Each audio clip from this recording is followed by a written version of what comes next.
Hello, everybody, and welcome. I don't know how much of that will be Hello, on everybody. stream. We've just been doing our vocal warm-ups. We've been singing Britney Spears in a rather gruff and almost Cockney accent, I suppose. And good evening. How is everybody? Yes. Oh, dear. Michael, how are you? Good timing. Perfect timing, as always. You know, it's 90% timing. So, Anyway, so I'm good. how are I'm you? good. I'm very good. I've had a very slow game week, as you pointed out in a moment. I've been playing. You've been time traveling again. Yeah, I've played a tiny bit of Minecraft with the children, and I've played Among Us. That's a very interesting game. I'm still not sure whether or not I like it. From what I can tell from Among Us, well, one, it's basically a board game, but Among Us appears to be housework simulator with random murderer. Yeah, pretty much. Yep. It's not quite got the appeal of this for cleanup duty, which is definitely homework club, housework club. I have a feeling tonight will be full of those moments where I use completely the wrong word. Yeah, I Or mean, we're or both a sentence. little bit loopy, so it's quite possible that any given moment we will use the wrong giraffe. The wrong giraffe. The wrong giraffe. Yes, quite possible. I'd be here. Hello, Roderick. How you doing? Hello, Yes. Roderick. So yeah, we're just testing out the stream, making sure I've been tweaking sound settings, and my usual professional self. Didn't have headphones on before we started, and Yep. then Jan was like, "We should be live now." I'm like, "Okay, I just need to change all the sound settings." Speaking of, how are the sound settings? I think we can hear us. I can hear you. Can you hear me? I can hear you, yes, but I But the meant question for is, the other can people. you? Can, yes. No, not you. You. No, not. Nice. So we've got a couple of things to go through tonight. We've got a prominent one, Yep. and also just to catch up on everything else as we go. Would you like to start? Yes. Oh, another thing before we get to that, I've also been quite busy editing today, Mm. and I had some fun with Resolve. It crashed and lost a load of markers, and I've been using markers because you can export the markers from a timeline, and then you've got yourselves on YouTube. You can import them, and they act as your timestamps, which are really useful if people want to skip between. Apparently, you could use some volume. Also, hi, Jessica. I could do with some volume. That's very unusual. I know. I reckon something else other than me has been playing with my audio settings. Let me sort that out. I noticed the other day I was a bit quiet on a stream as well, so let's see if I can sort that out. I mean, we have had a lot of trouble where we'll try and do a video chat, the two of us, and I can't hear you properly. Video-wise, I found myself reinstalling Ark, which is something I do every few months, just because I kind of love that game. I've never played a PvP server. I don't play the official servers. I don't care about those, but it's a beautiful game just to go explore, tame some dinosaurs, die horribly, build things. Right, I'm going to start by talking normally. Am I okay in your ears? You're fine in my ears. Excellent. Now, am I fine elsewhere? Mike could do with some volume. I can always nestle up to the microphone. But you're not much good and up my get nose. real close. Don't do that. Yes. No. Yes. No. It's a bit early in the year for pantomime, but here we go. I was explaining pantomime to my girlfriend because she's from America, and of course, pantomime, English, well, yeah, I suppose English really, but British pantomime, yeah, is very different from the use of the word pantomime in other countries. So it's a very ritualized children's theatre form that is quite risque. And when you show it to people who didn't grow up in I don't actually know if it's popular in the rest of Britain, but in Britain, they tend to be all, you can't show this to kids. Oh, yes, you can. Oh, no, you can't. You definitely can. Okay, so, so you managed to crash, resolve, and lose your license on it for 10 minutes. Yeah, that was really weird. Really weird. I just suddenly everything disappeared. But yeah, I've all sorted that out. I've been editing a lot of the Mag Racer stuff that I've been putting together. I've been doing a lot Oh, of very nice. basically some speed run videos and putting that on there. And then we've got a texturing one for you as well. Yes, we do. Now, we had an interesting moment with Mag Racer because Mike did this beautiful ship, which we showed to the Patreons. Did we show it to the Patreons? Well, we put it in the Discord. And we recorded videos of me putting together, well, him making the thing and putting the UV map together and me just Yeah. showing a speed run of putting a text together. And then we realized there's two tiny errors that you don't notice until they're fully textured, and you will notice when you play the game. So we had to sort of redo the model and Yes. I've learned quite a bit when playing with it about UV unwrapping, because one of the issues was on the cockpit. Suddenly it was stretched, and you couldn't see it when there was a flat color on there. You could only see it at the point when you put a texture on that should have been like I don't know. You were putting a greeble on, and suddenly the greeble, instead of being a nice sharp corner, is like stretched. And yep. there was something in the back. It was cutting through, There was a and little bit of geometry that just poked through. You couldn't see until you textured it, at which point it was suddenly vivid. And considering the yeah. back of the craft is what you look at most of the time while playing that game, it was quite interesting. Hi, Ezra. Hi, Francois. Um, First and, live, well, welcome. We're yes, usually this scatterbrained. I'd like to say we're not, but that would we be are. lying. We are. So yeah, there's some interesting stuff happening with Mag Racer. I really like the new craft. I suspect the other three craft, unless we go crazy and add even more, will also have massive overhauls because we've kind of got the. I'm going to go a slight tangent here. Mikey and I were Hello. like a boodle.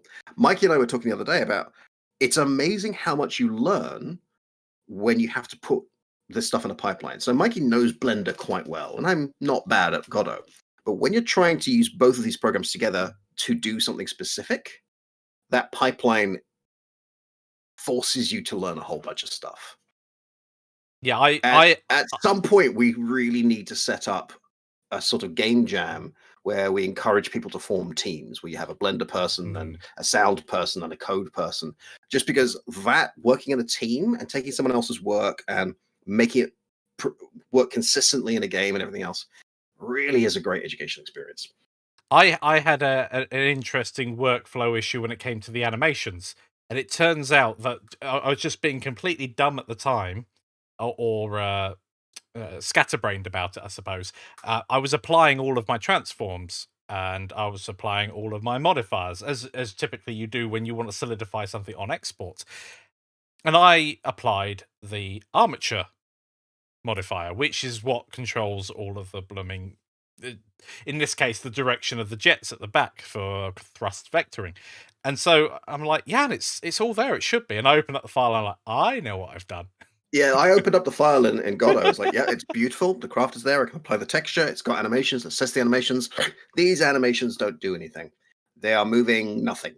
They're just animations with keyframes with no data. They are empty animations.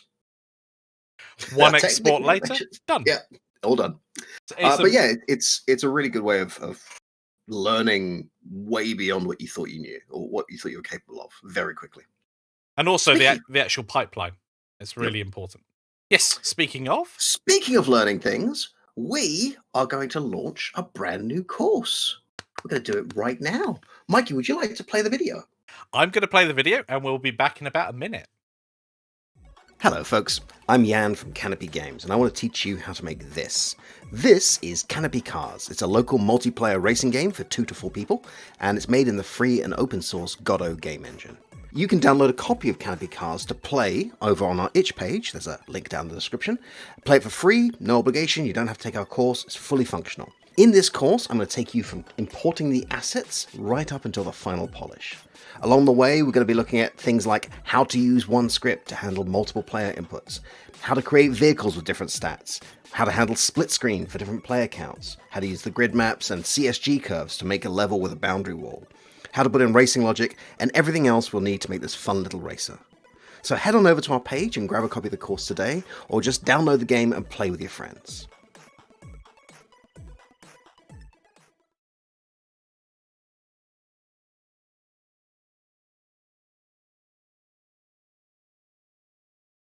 And we should be able to be heard again. Awesome. Yeah! That was my thing. Yeah, we are launching Canopy Cars, and there's the link. Thank you, Mikey. It is still in production. I'm still making the videos. I uploaded one today on making the split screen work and be varied on the amount of players. And I've got a fun little solution I can show you in a moment for how to do that before we've got player selection in, so you can actually debug it and test it. Nice. That's a fun little thing. You can also go play it on our itch page, which I should probably get a link to. Okay. How am I signed out? I will work on that. You tell them Okay. about the game. Yeah. So for those of you who don't know, Canopy Cars is a very simple local multiplayer 3D racing game. Very cartoony, very cheerful. And we've got some fun features. One, all the players are on the same keyboard. You can just drive around by yourself. There's no AI. You can have up to 4 people on one keyboard. And the idea is you're all crunched in very tight. You can also use a controller if you have 4 controllers, but I do like the idea of everyone crunched in tight. Mikey actually tried that with 4 kids and sent some recordings for it, which was beautifully chaotic. It's got a number of cars in there, each with their own statistics. We're using vehicle bodies, so we're modeling the physics of it. So they've got weight, they've got engine, they've got braking power. In fact, they don't have braking power because I'm not using brakes, I'm using reverse. They've got traction, so they actually behave very differently. For example, if you take the fire engine, which we call the Unfuego, it takes a while for it to start moving because it's so heavy, but once it's a rolling weight, it is unstoppable. Like it will plow through lighter cars. And it's very easy to get to a point where you're just going too fast. Mm-hmm. Definitely say that. Oh, good. The email went out already. Awesome. Yes. Perfect. So I think we've done a we've clicked go on everywhere. The course is there. I had a bit of a I had a bit of a scary moment. I was like, the course link's not working. The course link's it's working now. Yep. So yeah, Canopy Cars is a lot of fun. It was a fun little project to make. I have had to stop a couple of times and go back and fix some bugs that Chris found, which I'm very grateful for. Our lifetime members had access to it from the moment the first videos went up, because that's just how we've set everything up, which is a very useful way of doing feedback. That's a lot of fun, and I can show you a little bit of it if you like. Yeah, that'd be really cool. I will switch over to full screen you. It'll take me a few seconds to I do. will switch over to share my screen. That one. I need to move a few windows around. Okay, you should now see my Godot. Can you see my Godot? And we're full screen on your Godot. Fantastic. So the reason why this is black is we have this fun little transition in here. So when the game comes in, it all pops in. Let's just take a look at what we can see. I just realized that I'm sharing the wrong thing. I should have shared my screen, but let's... oh, yes, because when you're playing the game. So we can select as many players as we want. We'll just do 1 player to drive around. We've got some beautiful game juice for how the vehicle selection works. The physics is all the same as the car will be. The top speed and health is as it should be. There's also statistics we're not showing, like the weight. But if we just pick one randomly, let's pick a fast car, hold W. 3, 2, 1, go! So this car is very fast, very hard to drive, and if you mess up, you're probably going to... I mean, my health is almost entirely gone already. You're probably going to lose the game. However, you can go heal. Let's just come over here. Oh, if you can make it in. If you can make it in. And there's no brake, there's only reverse, so it's quite easy to go too fast. But once you get going, once you're comfortable enough for the driving, you can actually go quite far. If you do crash, for example, I'm going to deliberately crash here. We have a fun little death sequence. Let's just crash into something. Where the wheels fly off. It didn't do the really crazy one where it can go... It didn't do the really crazy one. Well, let's do a really crazy one real quick. I wish we could drive. Yeah, we'll drive for Law and Order. 3. Like all of this is done with free assets. Yes. You can, of course, make your own assets in Blender.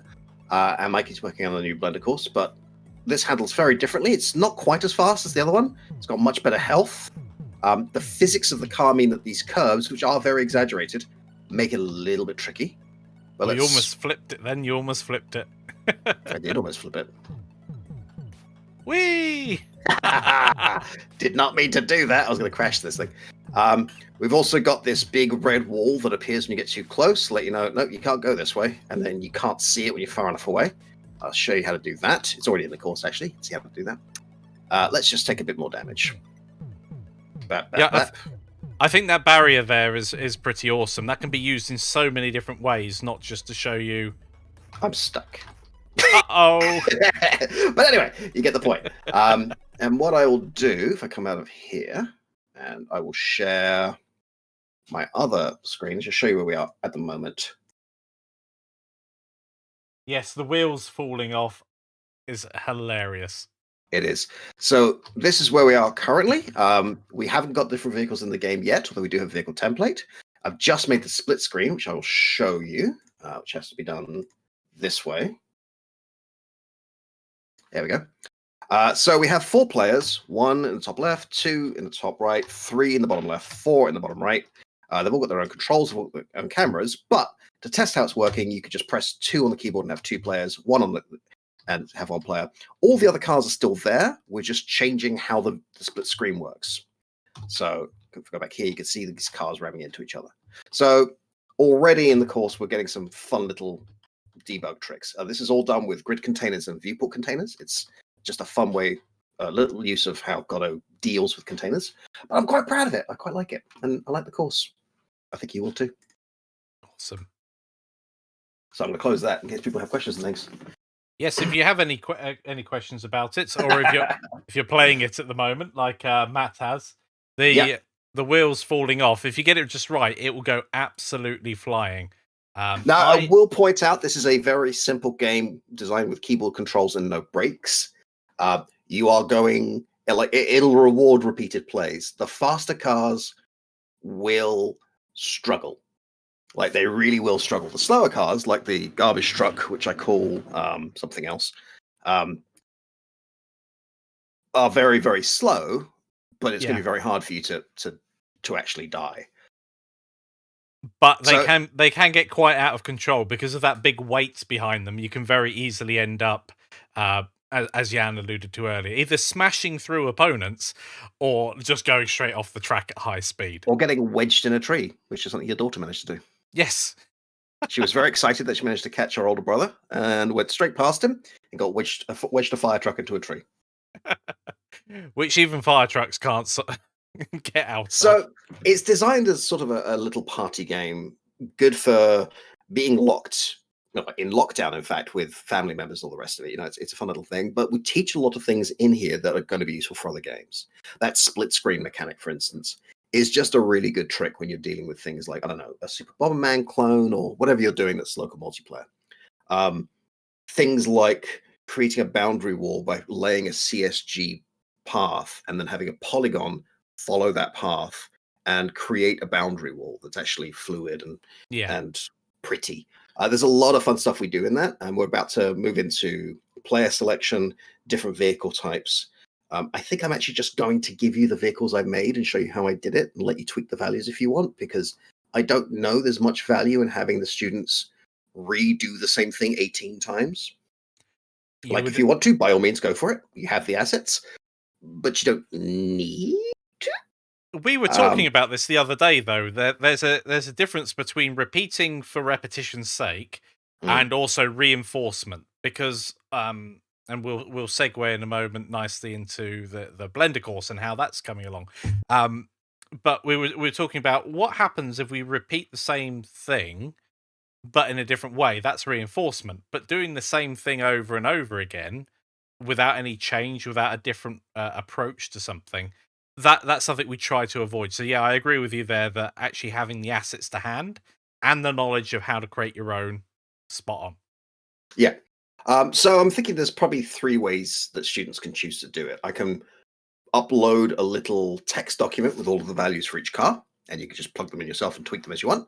I can upload a zip file with my assets, and you can just drop them in and be good to go.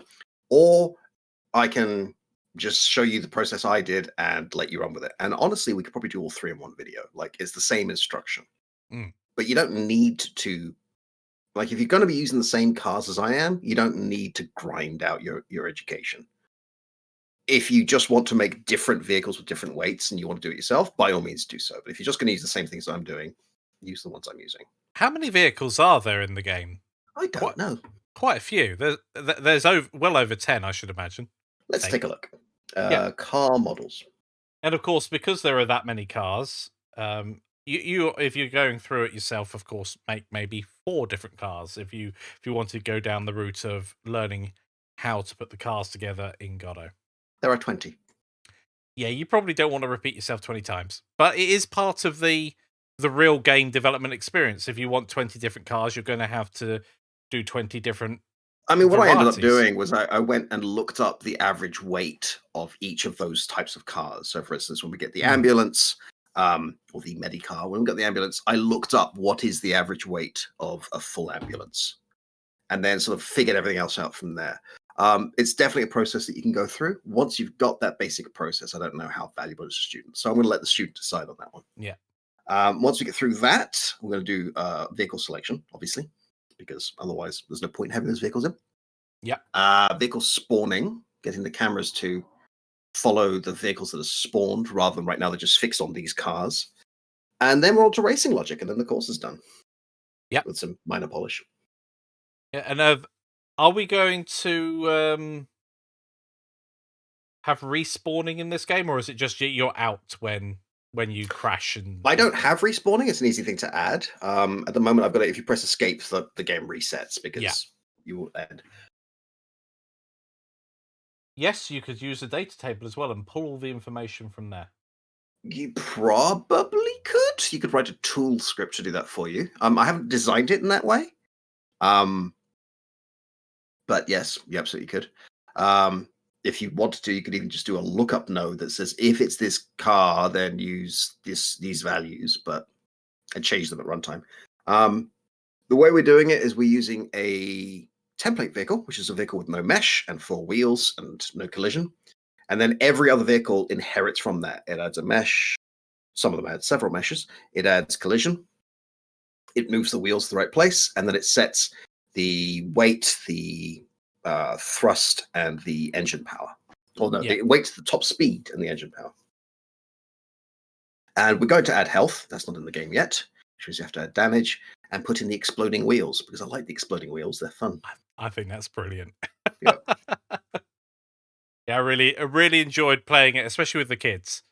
They really. It took a while for them to get hold of it. One of the things my daughter said straight away is everybody else raced off and she was in the fire engine, which ultimately she ended up leading until she crashed into some trees. But she was like, I'm not going anywhere. And then she suddenly realised that she was picking up speed gradually, and everybody else by that time had it probably crashed their car, I think, at that particular take. There is actually something very satisfying about going at maximum speed in the tractor or the garbage truck or the flatbed, where you're just that heavy. And it actually feels like you're that heavy, like the way the vehicle handles, the way it wobbles, and the engine power. So yeah, it's a fun little game. It's not designed to be a very complicated game, but the skills you'll learn in it are definitely transferable. We go into vehicle bodies in a way that makes them make a lot more sense. Yeah, I like it. Which brings us to a segue about blenderings. And I just want to, before we go into that, just say thank you for the 7 people who've just bought it off of there. So thank you very kindly. Thank you very much. And if you've got any feedback, of course, we're always open to that. And I hope you enjoy the course. Fantastic. I will talk about one of the tiny challenges for this game for me, which is we're in lockdown. This is the 3rd lockdown in the UK. Mm-hmm. And I've made a local multiplayer game while living alone. So I actually couldn't test the vehicle balance. I had to send it off to Mikey and to my girlfriend and just say, could you play this and tell me if it's fun? Like, design a game you can test. That's my tip. Top tip. Yep, top tip. From experience. I mean, in theory, you can drive 2 cars at the same time, but I don't know if you've ever tried to drive 2 vehicles with. Reconnection successful. I think it's about to drop on the stream, and then I just want it to come back. It just said no connection for a moment, so I'm waiting for it to reappear. No, all of that just went live. Excellent. You've just Well, talked them through how they can't hit you. That was good. I like that. it said here that it stopped and showed. Anyway, oh, we're back. Okay, Blender. As you can see behind me, I went a little mad.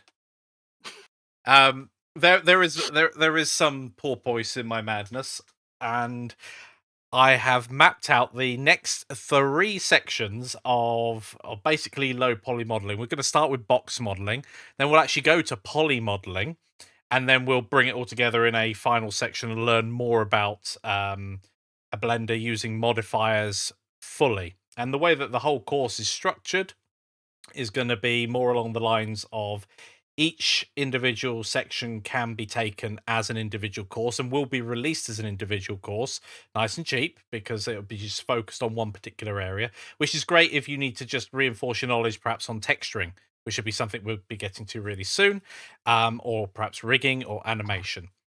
But for the moment, I've been working on all the modeling side of things, and I'm really, really excited because those 3 sections you're going to be able to basically make any, and I say low poly model, that I firmly believe the difference between a low poly and a high poly model is just the time you spend on it. It's like Yeah. starting with a lump of clay and then making it roughly into a car shape or a house, and you're like, yeah, that's. But then if you spend another hour or 2 carving out windows, I mean, I'm describing sculpting at the moment rather than box modeling, but the same thing applies. Really, the only difference between a low poly and a high poly model is you can generate more low poly models in the same length of time. If anybody's ever seen Efenzia, I think his name is the 10-minute modeling challenge. Oh, Guy yeah, on yeah, yeah. absolutely fantastic, and it shows you what you can achieve with low poly modeling in general. You can, if you really push yourself, you can do several models in an hour, basically, or in 10 minutes. I mean, a big part of that is knowing what you mean by low poly and Yeah. practicing. I mean, Oh, once you've got a definitely. firm hand, it's Definitely. One of the things about low poly, which is it's always contentious, because if you're talking to someone who has an absolute version of what low poly is, it's difficult to explain what else it can be. Because it is just a count of the polys in a particular scene. And Jan has disappeared. He's back again. Good. So for instance, just having a low poly model has changed over the years. If you go back to something like the Nintendo 64 days with GoldenEye, that is low poly. I mean, everything's almost cuboid in its shape. But these days, low poly means something ever so slightly different, because the graphical quality has changed over the years. So you've got that aspect of it, but you've also got the aesthetic aspect of low poly, and that can make a big difference as well. I'm not eating your internets. I'm full for the day. I've eaten my I can internets. hear you in a robot voice kind of way, and I can see you moving properly on YouTube. Yep. You're very, very blurry when you're moving at all on my Discord, and I Yeah. think I'm frozen. No, you're back. So I don't have to sing, "Do you want to build a snow yan?" No, please. Please Would you sing. like to go outside? Oh, okay. Would you like to build a snow yan? Would you like to go outside? No. It doesn't have to be. I haven't seen Frozen. No, so I'm really looking forward to going through these sections, and for those who a brief catch up on what we'll be going through. I've got notes on my keyboard here. I went a bit crazy with post-it notes. Not only what's up there, but I've got loads of different coloured ones, and that isn't the entire bundle of courses either. So we're going to go through mesh, sculpting, curves, using geometry nodes, which is brand new in Blender. Geometry nodes is like procedural modeling, and it's absolutely fantastic, and it's coming out properly in Blender 2.93. Blender 2.92 will have some of it in, I believe, and that's about to be released. We're talking detail about setting up lighting, camera, and rendering. We'll do that at the early stages as well, so you can share your work and be able to show your work off, which is really important. But then later on, we'll go into more detail about lighting, because that can dramatically change how your models appear. And ultimately, if you're trying to sell a particular look or style, or you're trying to promote your models in some way, whether it's for someone to buy or just to show your friends so that it looks much better, lighting is a huge thing. We'll talk about shading, textures, materials, UV unwrapping will come under that as well. And we've got Aaron Dale. He's got a brilliant YouTube channel for procedural shaders, and he'll be doing a section in the course on that. And we've got Paul, who will be doing a grease pencil section in the course as well. Which really, really excited. I've watched some of their videos already, and I'm learning loads of stuff. So I'm absolutely loving that. And yes, Blender is capable of much, much more.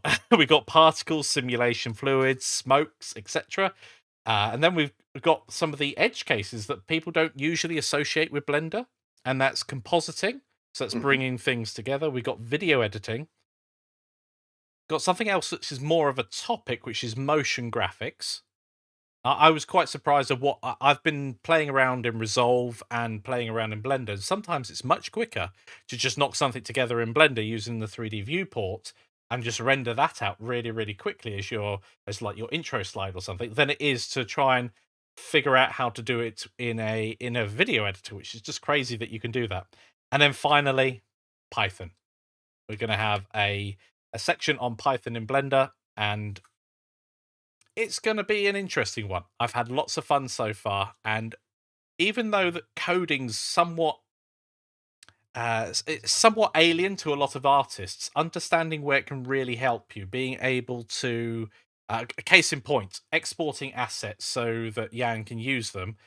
When we were working on Godot Getaway, I had to export maybe 50 or so assets at one point, and I could do that with the click of a button, or I could spend an hour and a half going File, Export, GLTF. Are all these settings correct? With a script, all of the settings are correct because they're in a script, and you just press play. 7 seconds later, it's done the work that would take you 90 minutes. Another good example of this is Mag Racer, where we're making these textures together, and because I'm using Substance Painter, every material has its own texture output. That it doesn't output everything onto one file. You've got the main hull, you've got the underneath of the craft, you've got the metal. They're all different groups of files. But with a script, we can just Yeah. merge them together. Sorry, I'm smiling, Roderick, saying it looked like full HD Mikey met 1440p. No, 144p, not 1440. 1440 would be great. Yeah.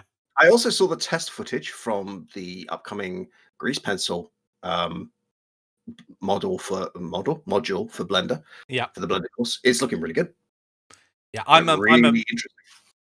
Yeah, the final scene, I'm not going to spoil it for anybody at the moment. We'll do that on the launch day, but the final scene is fantastic, and I wouldn't have thought that Grease Pencil would have come this far, but it really is now another package that you can do 2D animation in. It's Blender's missing some of the functionality that you might find with GIMP, so you can't do things like, I don't think so at the moment anyway. You can't do, if you're trying to make a seamless texture like a brick wall. You can't offset things by half the distance in the X and Y axis, paint over all the cracks, and then revert it back again.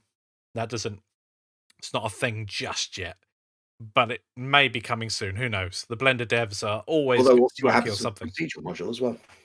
Yes, I'm really looking forward to that. Yep. And hello, Pakost. Awesome.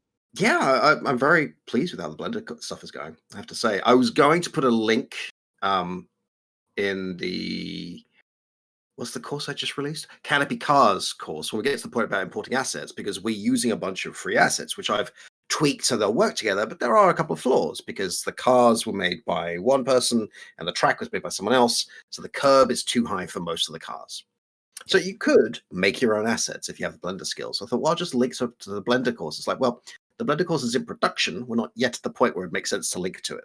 Yeah, but that link will appear, obviously.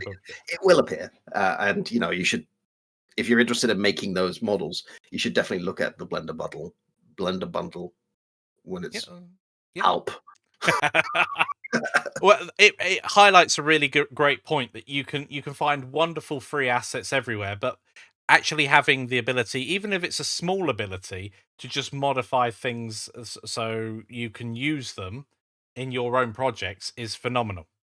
Of course, make sure you check the licensing because some models are not allowed to be modified. But most of the ones in fact, all of the ones we use are CC0, aren't they? So they're by Kenny and Quaternius, is it right?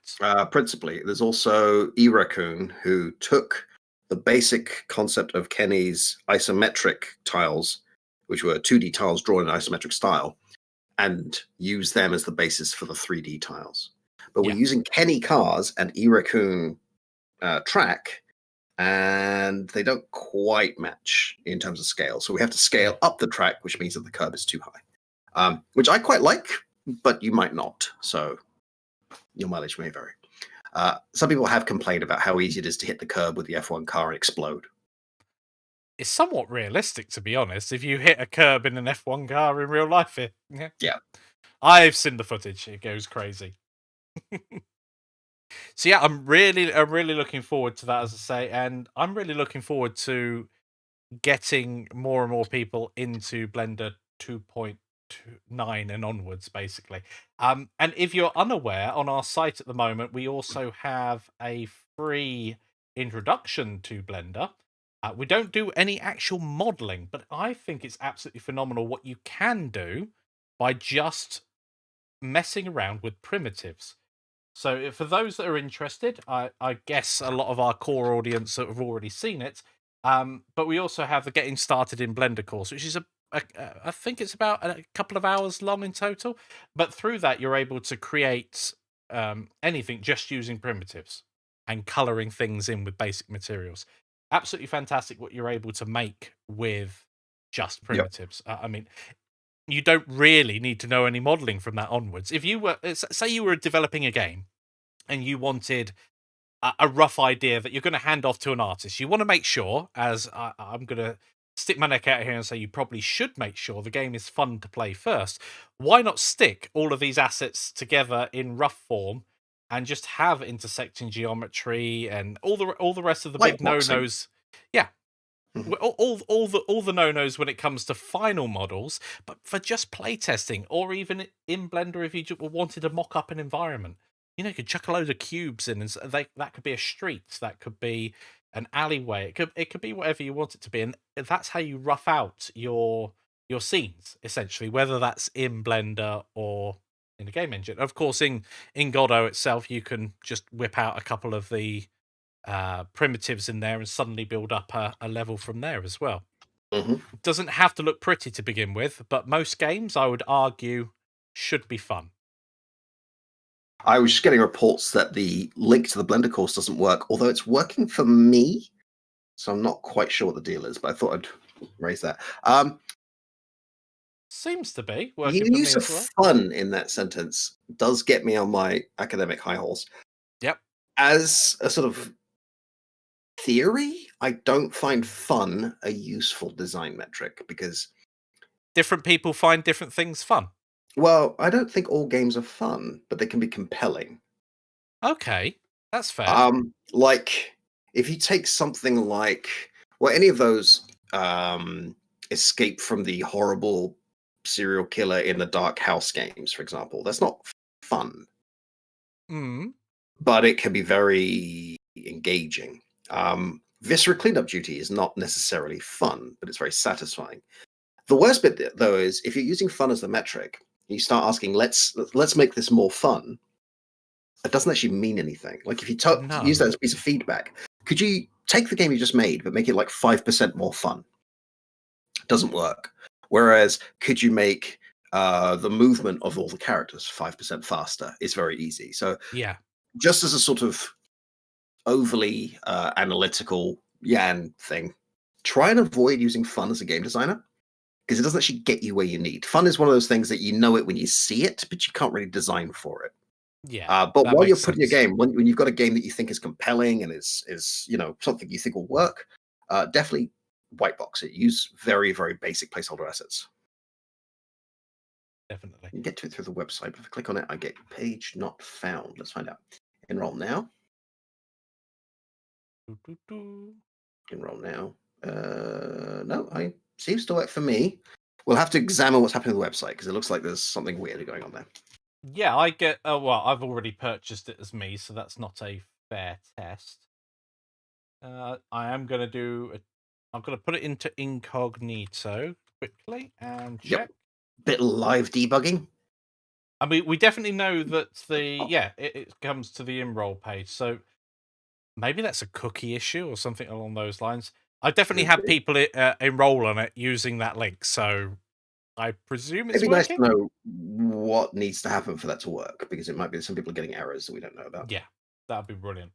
But thank you, Jessica. That's very helpful. Where was I? Oh, one of the things I love about when people take our courses and use them together is how they made them their own. So when we were making Godot Getaway and people started making like Jelly's Jelly Getaway game with Mm, lots of jelly bean cars and everything. That's amazing. Or seeing the stuff in the Discord yeah. channel where people are like making really intricate looking buildings and fun looking cars. I do love seeing that. But Canopy Cars was just a quick little fun game that you can play if you don't feel like buying a traditional kart racing game. You want to make your own. That's what you can do. Or Yep. you can just download this one for free. And Jan's mentioned the Discord there. If any of you guys aren't on the Discord, then can I say the Discord? Does that actually make sense? I don't know. I'm sticking with it. Here is a link to the Discord. I did a bit of tidying up. I think it was last week. So canopy.games/p. Unfortunately, we need the P in there for pages, but then /Discord will take you to our Discord channel. /Facebook will take you to our Facebook group if you want to join that and share your work there. People prefer different platforms. We get that. That's why we want to make sure there are different platforms for people. And /Patreon will take you to our Patreon, where you can support us with the development of Mag Racer. Mm. So yeah, cool. Has anybody got any questions on either Blender, Ooh. Canopy Cars? Do you want to show the texture for the Aegis foreshot that I gave you? When did you give it to me so I could get it? Wait, Or is wait, it or is it in the shared drive and I could share that? It probably is, but I could just share my. 1 second. Oh yeah, if you share your screen, that'll be easier for me to control. Doopy doo, doopy doo. Here we go. Give us a second. So I need to just move things around. I need to sort out my setup here after tweaking it. So if I go to share screen, main screen, there we go. And then, nice. So this is the new Sentinel, isn't it? This is the new Sentinel with the Aegis colors. Aegis are the company that make the Sentinel, and we're just playing with a little detailing. And I mean, how far does the zooming go? Zoom in. Blap. This is rendered in Substance Painter. Yeah. And I just love the shape of this craft. Like, it started off very, very blocky and little paddles at the front, and now it just feels fast and it feels aggressive and it feels pointy, and I like it. So I just wanted to show that And off. it looks distinctly different from the other craft, which is something we were aiming for. And we ended Yeah. up that's why we've approached this one first, because we had the Vapor, the Organic, and the Delta, all with very unique silhouettes. Hmm. But the Sentinel, it was a smaller version essentially of the Vapor with slightly different Yep. structures on it. So being able to give us a different look. Yep. So yeah, that was that. Bloop. Bring just Yan up blinked. full screen again. There we go. Yeah, and it's been a lot of fun making that craft. I tried to show it off the other day, but the whole thing basically kick-started the moment I scribbled in a notebook. I was just Mhm. having lunch and I sat there and I went, I want a different style craft. And after a couple of sketches, it just became the new craft. And I think that's an important lesson for both myself and probably anybody watching, that don't be afraid of pen and paper. Yep. It's a fun little way of sketching. Also for mechanics of games, Yes. you can paper play a game and work out whether your mechanics actually work. It's also good for level design. I know in the original, was it Quake or Doom, where they would look at the multiplayer PvP maps and they would set them up as pen and paper and play it as a board game, just to see if the flow worked, if there Yeah. were choke points that you wanted there to be and open spaces that you wanted there to be. Yeah, there's nothing worse than a big open level where you just are at the mercy of a sniper. Yeah, I remember those early first-person shooter games from the 90s. And some of them just didn't work as levels. Like a lot of the levels back then, especially for the single player game, just were random shapes with textures on them. Like they didn't feel like the environment they're in. Then you get to the PvP area, and it's like this trench is just death. There was I played a lot of Quake 3 and Unreal Tournament. Those were sort of competing at the time. And there was an Unreal Tournament map that was basically a floating island Oh with yes, 2 towers either side. yeah. And if you had someone with the sniper rifle, I can't remember what it was called. It was like a railgun, but you could own the map. And I used to be incredible at that game. Bang, bang, bang. But the problem is you spawn on either side of the towers. So if you had a couple of people that were good on top of a tower, you could just dominate the whole map I for mean, the quite some balance for time. that, in theory, is that if you have a good sniper on each side, they would snipe each other. It doesn't help when you In spawn. practice, you might not have an equal amount of good snipers. Yeah. Oh, you were. I remember being in that position, and you would you just cross your fingers because you would spawn and die, and spawn and die, and then you'd appear behind it, and you'd be like, "Phew, okay." Mhm. But there was no way of like dropping off the back of the map and walking round, for instance. That would have solved that There was a that game I issue. remember. This is pre-Quake, Rise of the Triads, which is one of these I don't know that. 2.5D games. It didn't have like a full uppy downy, but the gimmick there was trampolines. This is around the original Duke Nukem. It might even have been the same developers. And the level design just, I mean, for me, didn't work. Like, didn't work at all. It looks a lot. I mean, back then there were a lot of games that came out very, very similar to one another. It Yeah. looks like a very early. It looks like a cross between Wolfenstein 3D and Doom. Yep. Looking at it, God, that's taking me back. Nostalgia. That's where I entered the PC space around that time. I'm pretty sure. I mean, I was only 10 and I was playing Doom. I wouldn't let a 10-year-old these days play the modern Doom. But Yep. it was very much abstracted away though because it was pixel graphics, even though it was depicting something quite grotesque. I mean, there were plenty of people at the time who were trying to get those games banned because they were corrupting children and satanic and all these other accusations that did not really bear out. Yeah. It was originally supposed to be a sequel to Wolf 3D. That's right. Thank you, Richie. I forgot about that. There we go. That explains its similarities and its features. It was fun, and the trampolines were fun, but there was something about it that just didn't click. I mean, I didn't really get. Wolfenstein was very much you go walk around a map essentially and open doors. And is there a German guard behind there or a Nazi guard? And Yeah, I mean, Wolfenstein was walking through a chateau shooting cybernetic zombie Nazis. and then picking up a key, Yeah. a key or something along those lines. Lots and lots of fun. I played it again a few years back. Doom, that was Doom 2. I think it was a good one, and I was sat there going, "How do I look around?" It was before the days of mouse look. Yep. And it took me a good half an hour to try. I'm like, I was watching today's mechanics are so much better. I was watching a GTA 5 and GTA Online streamer, like someone who does this every day, and it's essentially their career. And he was challenged to play all GTA games in one day. Wow. So he starts with the original Grand Theft Auto, which came out when I was an undergrad. So it would have been around 97, 98, 99. And he couldn't figure it out. It took him about 10 minutes to learn how to move because he's pressing WSAD and they're not doing anything. And eventually he realizes it's cursor, but he doesn't know what shoot is.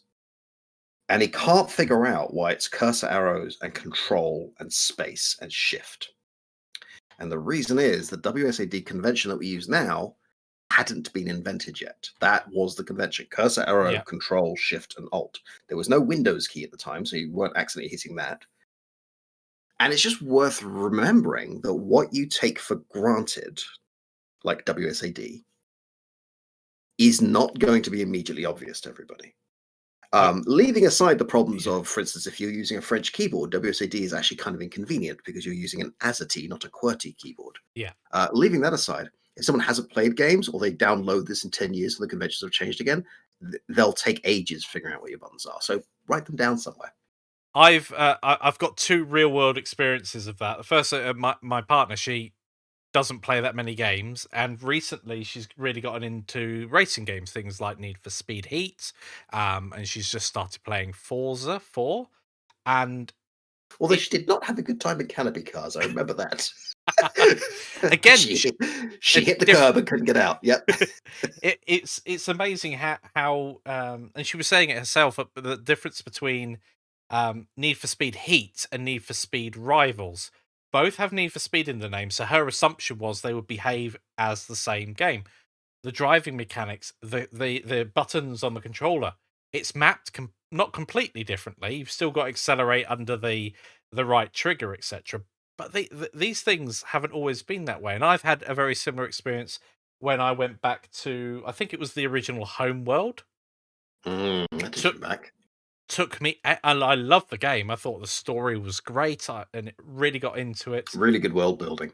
Yeah, and a great progression system. You never really had the opportunity to just become super advanced or have millions and millions of ships. Although there was one of the sort of hacks you could do was there was an something called an iron frigate, which is really great against capital ships, and you have to kind of stay away from a moving bubble of them. Yep. But if you were very cautious and docked all of your ships and moved really slowly, you could take one ship that would, I can't remember what it was called. It was a corvette that would capture other ships. You could fly one of those up, Oh, the capture virus it, thing. Yep. and pull it in. And you could do that for all 72 ships. That was a long, long mission. Yep. And a lot Homeworld was a lot of fun. I do want to try the sequel, which started off as a sort of fan-made thing, but ended up being an actual sequel set in the desert on the ground. Name I can't Deserts remember. of Cretan or something along Bless those you. lines. Yeah, something like that. It is also worth keeping your controls consistent, and this is something we've mentioned a few times, but Grand Theft Auto 5 and GTA Online is really bad for this. And I'll give you one example that just drives me nuts. Yeah. You can buy your own submarine. I have my own nuclear submarine because of course I do. And I'm using it to start a mission, and I've got to go and infiltrate another submarine and steal something, which may or may not involve copious murderings. Fine. But the submarine is being protected by 3 boats and a helicopter, all of which are armed. Fine. They can't hurt my submarine. So I figure out I'll just drive my submarine over. And it was actually Mikey who discovered that, well, the submarine has little rockets. So if you're using the periscope, you could just lock on and shoot these things. Great. I can access the periscope from the driving seat. So to sit down in the driving seat, I need to press F. Okay.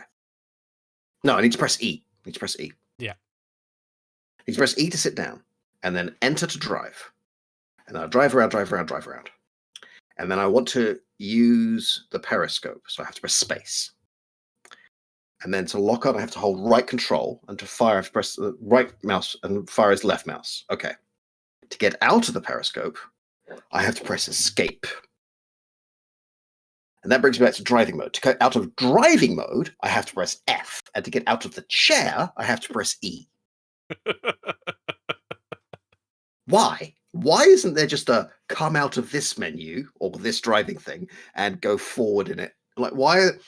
It's almost as if and I suppose this is going to be pretty accurate, that something like GTA 5 that's now been around for 7 years, is it? They just had their birthday. If it's been around for 7 years, it's got 7 years worth of designs in it, of control systems, and of a UI massive elements. design team, like a lot of people, and there's and going people, to be turnover.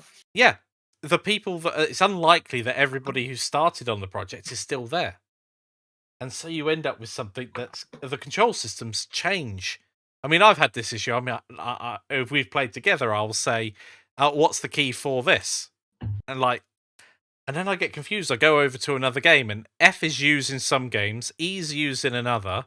And you end up I mean, jumping the out good of news vehicles. about GTA is they usually put up in the corner what key you need to press to do Yeah. something. Unfortunately, if you're using Discord, it's hidden behind the Discord names. But Mikey and I were playing a mission together, and we just infiltrated the entire base and got the thing out, fought our way out the front door using rocket launchers and all the other stuff, climbed up to the roof while they're firing at us. We get into the stealth helicopter, we're flying to safety, and I decide, you know what, I'll just cover us from the back using the built-in turret, but I don't press E, I press F, and I jump out of a moving helicopter. I'm just like, Jan, where are you going? And of course, that was mission over. It placed us on the ground again, and we had to do that bit again. Because I leapt out of the helicopter. There should be an "Are you sure?" prompt. Are you sure you Should want be to? consistent. Like on some vehicles, fire weapon, if you're using a controller, Yeah. is right trigger. But on some, it's A. I have this problem all the time, don't I? Mm-hmm. Mikey, why are you firing rockets? Because I thought that was the boost button. Oh no, it's right shoulder on this. So we vehicle. have this fun little James Bond car that could turn into a submarine, and it has machine guns and rockets. Great. It has a boost. Great. Boost is where the horn is. So you press the horn, you boost. Don't forget that, because if you forget that, you'll boost into the wall. Great. So I'm just going to fire the rockets. Press A, turn into a submarine. We were trying to escape from the police, and I turned into a submarine in the middle of a cross section. Just thunk. Like, what are you doing, Mike? I thought it was boost. Because A's boost on the motorbike that flies, isn't it? Yeah. I was Yes, so yes, it is. confused. I was so confused. So yeah, control schemes. Don't take it for granted. Hmm. Don't take it for granted that people will know what the keys are. Like it's a convention everyone knows. No, it isn't. Don't take it for granted that you've been doing this a lot, so you remember it, so everyone else will remember it. No, they won't. Playing Mag Racer after not having played it for a month, I'd forgotten which buttons the air brakes were. So that means that other people are not going to know them. Hmm. Mag Racer is a great example of this. People want to hold the accelerator. Don't hold the accelerator on corners. Slow down for corners and use the air brake to control your drift. Yeah. You know, you be very careful of the assumptions you're making when you're making a game. And there's one that we try and make clear in Canopy Cars, which is we haven't coded in brakes, we've coded in reverse. And Yeah. the reason we've done this is if you're using a keyboard and you've got 4 people on one keyboard, you don't have a lot of room to be pressing lots of keys. So you want to make sure that the keys people press do exactly what they expect them to do. Yes. Which means we can't really put both brake and reverse in an easy to reach place that's easy to reach for everybody. Like if you're on the cursor keys, you don't have access to 5 easy to reach buttons. Perfect example of a Steam controller. Yeah, that just adds the excitement of a police chase. It was definitely exciting. Yeah, Mikey, I don't know if I've recorded that one. Mikey, what are you doing, Mikey? Oh, can I share my favorite GTA Online moment, which I Go actually on then. shared a screenshot with you. I was doing a random VIP mission, which is all the stuff I was doing was on cooldowns. I had a few minutes, spawn a few NPCs that I have to go track down and kill, but other people will be told go and stop him from killing them. So I turn up at one of these locations, and there's 2 people with rocket launchers, invisible on the radar, protecting these NPCs, and they shoot me a few times. It's like, okay, that's fair enough. And then they send a message, and the message is on public chat, "Come on, Ismir, let's go. TikTok, TikTok, TikTok." And then 30 seconds later, they sent another message. "Oh my god, really? A tank?" Like, yep, you wanted to go. Turning up in this huge purple tank. I love that tank. It's fun.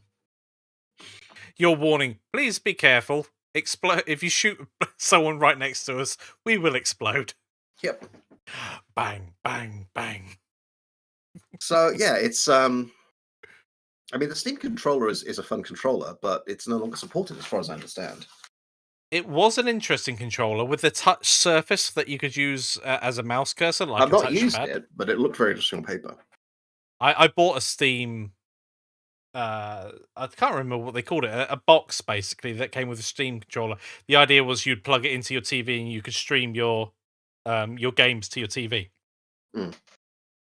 I used it like 3 times, and something was up with my network, basically. It wouldn't, at the time, allow it through, so I didn't try it anymore on any future networks. I have no idea if it even works anymore, and like you say, if it's not supported, they might have pulled drivers and things like that, I have so no idea. I might be wrong about not being supported, but from what I understand, it's not supported anymore. yeah, it's like it felt good though as you were using it because it would have a little bit of haptic feedback. So as you're moving your thumb across the surface of it, at least it did give you feedback that you were actually moving. Because a lot of things don't give you that Mm. tactile feedback, which is important if you're trying to use that type of interface. I didn't like it overall though, as a controller. I have Yep. to admit, my favorite controller is the Xbox controller. It fits in my hands really well. And it doesn't cause sore spots. A PS4 controller, after about an hour's worth of use, I'm just my hands are knackered, and I can't explain why. And it's really weird how it's asymmetrical. You'd think something that was symmetrical would be better, but I think it's that turning in that I have to do to use the PS4 controller. I don't know.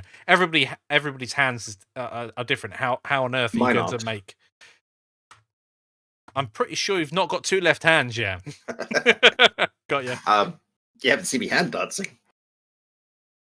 But in short, going back to all of these games, Rise of the Triads and Doom and Quake and Unreal Tournament and GTA Online and everything else you're playing, one of the things I would suggest if you're interested in making games, whenever you're playing a game and you find yourself having a strong experience, a positive one, a negative one, a confused one, a frustrated, why can't these buttons do the same thing? Grand Theft Auto, once a day, you can go to the casino and spin the wheel and win something. I keep winning candy for some reason.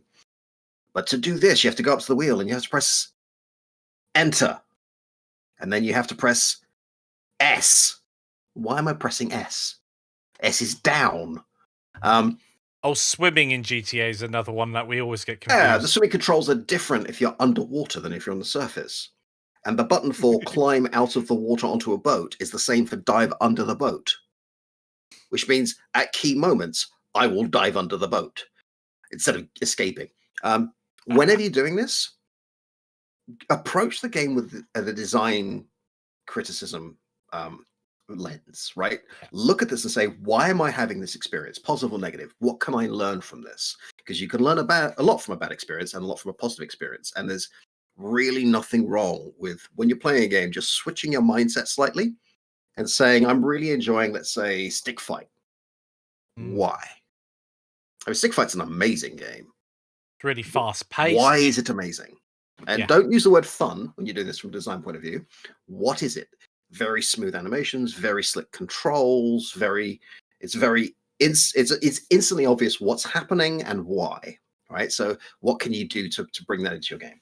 That the snake cannon that fires you across, or you get the magnum and you go bang and you fly off the map. Or the That was first good. time you get the black hole gun and you don't know what it does, so you fire it and you get sucked into a singularity and lose. That's an amazing moment. One of the moment that really sticks into my head with gaming is when you way back. Don't know if it was Modern Warfare or Call of Duty, something or other. You're a super soldier, you know. You are the hero, and you come across a knee-high obstruction that you cannot get over. Yep. I'm like, level designers, you need to make sure that that's a brick wall that I cannot get over, not a mound of dirt. I'm pretty sure I can get over a mound of dirt. Ah, phenomenal. Yes, that was right. The Steam link. That's exactly what it is. I found it earlier on today when I was looking through my box of electronics. It's just Mm. in there. I don't know where the controller is now, but it's in there. I really enjoyed Vice City. I think it was one of the I didn't. no. It's probably my least favorite GTA game just because I don't enjoy 80s aesthetic. Ah, okay, fair I enough. don't like the music. I don't like the visual style. And that basically was the game. Like Miami's a fine city. I'm actually Mm. hoping that the rumors of GTA 6 being set in Vice City in the 70s and 80s are wrong, just because I really don't enjoy it. Mm. Like there's only so much pink and blue neon I can look at. What if it was red and green neon? It would be Christmas. Yeah, I enjoyed San Andreas. Sorry, I'm just picturing GTA Father Christmas Edition. It's interesting, isn't it? It went GTA 3, then there were two just named ones. I think Mhm. they used just updated versions of the engine, and then GTA 4 came out. I did like San Andreas as well as Vice City. I mean, there was one. I think it was just after GTA 2. It might have been just after GTA 1, where it was London in the 1960s. That was an interesting one. When it was still top down. Yes, I never got on with GTA 2. It turned me off the series until GTA 3 Really? came out. GTA 3 was very interesting because it was both a very enjoyable game and highly frustrating.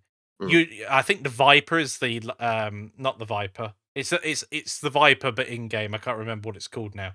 But it would pass you. You'd be like, I want that car. Oh, You'd the turn your car, Banshee. the Banshee, yeah. You'd turn the car around. It's gone. Yep. And in GTA 4, they had an issue where if you were in a car, it was more likely to spawn. So you Oh, spend that exists in GTA 5 too. it's like, well, I've just Well, spent that ages class trying of to car. Yeah. yeah, just spent ages trying to find this car, and now there are 50 of them. Yep. What? But at least I think the earlier games you could you could drive into your garage and store a car, and as long as the car was in the garage, I remember. I think it was San Andreas. I ended up parking like two or three cars all in one very, very tight space to try and preserve them. Yep. They also, I mean, it was a much more sort of arcade game experience before it went 3D. Yeah. Things like driving through a car wash or a car paint thing that wasn't about customization. You would just be given a random color and the cops would forget you existed. And I think that was still the same in GTA 3. But anyway, now we're just being nostalgic over GTA again. Yeah. I'm kind of fascinated by GTA from a game design point of view. And I've got a love-hate relationship with it. Like, I think what it does well, it does brilliantly, but it does so much badly. And one of the things I think it does really badly is foster a positive environment. Like, it is really easy to get into a toxic space.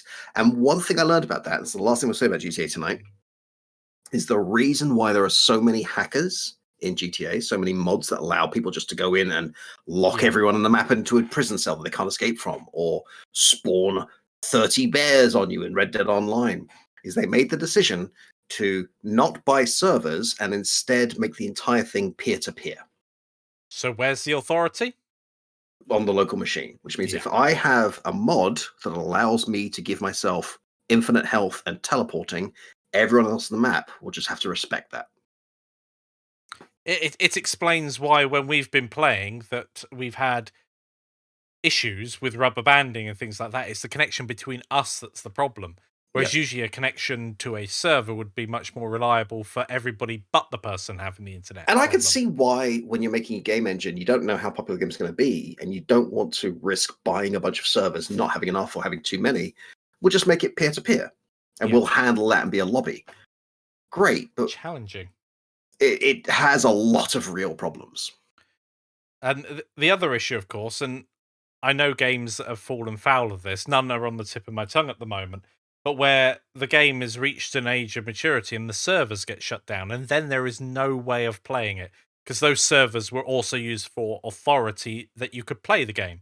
It would Mm. check your CD key or whatever your game key was, and if those get shut down, you have no access to that game, which, especially if it's a single player game, that's a horrible position you can be in.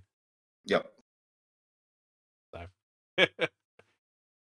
that's a bug. I tell you what, having bright lights in the room and a window open, it's not great for bugs. I don't know. They seem fine with it. That's very true. So yeah, I think that is a good place to end. Unless you people have any questions, thoughts, comments, concerns, interpretive dances, or jingles. Say them now, or ask them now. Yep. Either one. That's a good point. Big Gamey says you probably need to work with something scalable like Pun, where you can start free and expand as required. I also think things like companies like Wildcard did it quite well with games like Ark and Atlas, where they will provide some official servers, but they'll also provide the server infrastructure free. So companies can rent servers out, or you can download the server and have a headless version of the game that you and your friends can connect to, so that if their servers are shut down, the game is still playable. That makes a lot of sense. I think giving people option like that, there's obviously a development cost. That's the downside Mhm. of that. And once you've made that decision, we're going peer to peer. Taking something like GTA 5, which is what 110 gig install, there's just no way you're going to go back and change that for a server infrastructure. Like you realistically can't. It's a new game at that point. Yeah, like And now they know it's popular, they still might stick with the same underlying server architecture because it works. it works, and frankly, they're making enough money on their games as a service model where people are buying these cash cards. Yeah. They don't really need to worry about the turnover. They're not incentivized to fix it. A very lucky position to be in. Yep. Live debugging. Yes. Very. Oh dear. It's usually me with the bad puns. I'm obviously not. I'm not Thank on you, board Jessica, tonight. for that jingle. Yep. Dum ba dum ba dum dum ba dum ba dum dum ba dum ba dum dum. Copyright.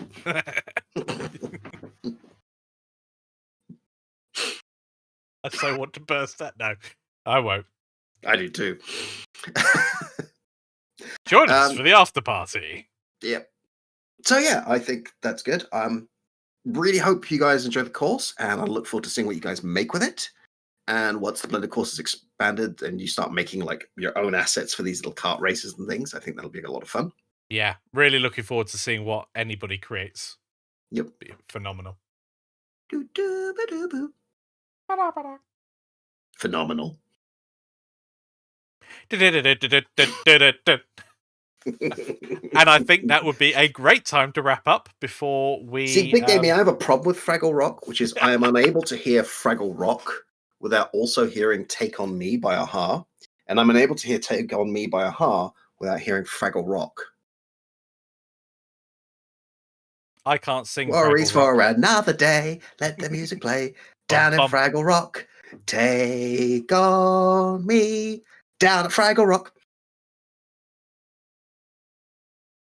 Are there any other songs you'd like to sing for our audience, Jan, before we sign off? Ah, but I don't think I should. Ah, yes. That distinction that I've not worked out yet. There are things, just because you can doesn't mean you should. The get the free Blender introduction course here link in the description is bad. Okay, so that's the second person. So, Mikey, I think the description in your it's the description in the YouTube page that's wrong. In the huge on the thing. So if I go in here, Because YouTube has put the bibbity Truncated bobbity on it. Right. When Jessica was telling me, I thought she meant the link in the web page. I was confused. I'm sorry, Jessica. I can sort that out right now. I just got a message from Jessica saying, "See, Bit had the same issue." Yep, no, you were right. I didn't understand. We didn't know where it was, so that's that. And I'll also, whilst I'm here, paste in the Canopy Cars one. Ba-ba-ba-ba-bum. Ba-ba-ba-da-ba-da-bum. And then So is that going to be the same for all of ours? Well, we'll sort that out another time. No, that is. Oh, it might be, or it might be because I copied and pasted it from a. There we go. So it should be good now in the YouTube description. Yep. I think we should call it because this stream is starting to drag on.